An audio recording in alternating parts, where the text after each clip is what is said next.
We're back inside Prather Coliseum in Natchitoches, Louisiana.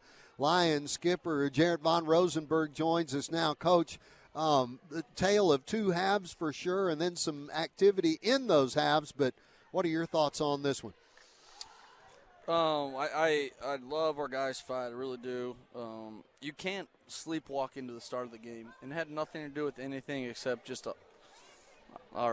we just weren't, the guys were not ready to play. They were on the floor. And, give a lot of credit to our bench for coming in, especially in the second half, but even in the first half, and playing much better and kind of getting us where we need to be. I mean, if you look down at the bottom, I hate saying it, but I'm not trying to beat a dead horse, but we had 21 points off turnovers, 42 in the paint, 22 second chance, and 35 from our bench. I mean, those are all good things. 9 turnovers. We just got to be ready to play from the tip. It's inexcusable. They came out hitting from the 3 line. That was how the Demons got their first separation from you. And then in the end, it ended up being part of what helped them keep that separation in the second half. The only shots they were taking and making. Yeah, we had missed post defense coverage 3 times in a row that led to 9 points. And so now you got a match like playing hard, which is obvious, and competing to win and competing for your teammate instead of yourself. You got to match that with now you have to execute. It's Division I basketball. We can't just show up and think we're going to win. So hopefully that got their attention. Guys playing some big minutes and really productive minutes off the bench.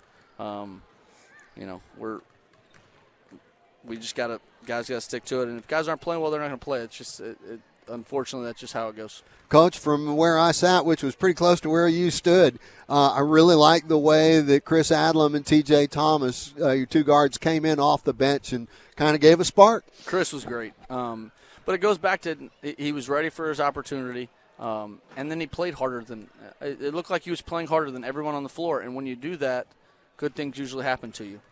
So that's a great – I'm happy for him. It can get, long in the season as a freshman. He hasn't gotten many opportunities at all. But for him to be ready for it and play really well, hopefully is a good sign for his future and our future. When you've got a tandem like that, and then they're there to back up Phelps and Kalik Abdul-Mateen, just to pick 2 of the veterans, and you get that kind of energy lift, does it change up the dynamics of the team, or at least for a little? We've been playing 10 guys, searching for some continuity and consistency. Not necessarily what I want to do, but guys have been so up and down. Hopefully, Chris will, be a solid, stable part of the lineup. And then hopefully it just re-energizes and motivates those other guys to not go through the motions and understand what they have to do night in and night out. And, once the ball tips at 40, we got it you got to be ready to go immediately. There's no feeling out the game or whatever. We're running out of opportunities to turn this thing around. DeMarco Bethea seemed to catch some of that urgency as well when he came off the bench. Gave you 23 minutes to help spell Josh Taylor some. Coach, 10 points out of him, 4 buckets, 7 rebounds. Not a bad contribution either. No, yeah, he was good. That whole second unit was really productive, and they played extended minutes because they were playing well. And going into every game, we gotta find guys that are playing well at the time, or a unit that's playing well at the time. Obviously, he's going to get extended minutes and stretch them out. So hopefully everyone will be on notice. They're as rough as this been. We've got a great group of guys in the locker room.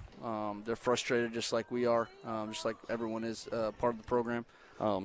But we're going to show up and continue to coach and compete and get after it and find these wins. We got to find them. All right, it's going to be a quick trip home and then head on down to the Valley where you get to take on Monday night the Vaqueros of UTRGV. It's a homebound trip for you. Yeah, we'll be down there shortly. Obviously, like I said in pregame, it's an interesting swing. But I do appreciate Northwestern. They moved the game time up to give us an opportunity to have a little bit better travel for our team. So, I do appreciate them for doing that. All right, Coach. Well, there's nothing left to hold you up. We'll see you down in the Valley come Monday evening. You got it. Go Lions. All right, that's Jarrett Von Rosenberg, head coach of your East Texas A&M Lions.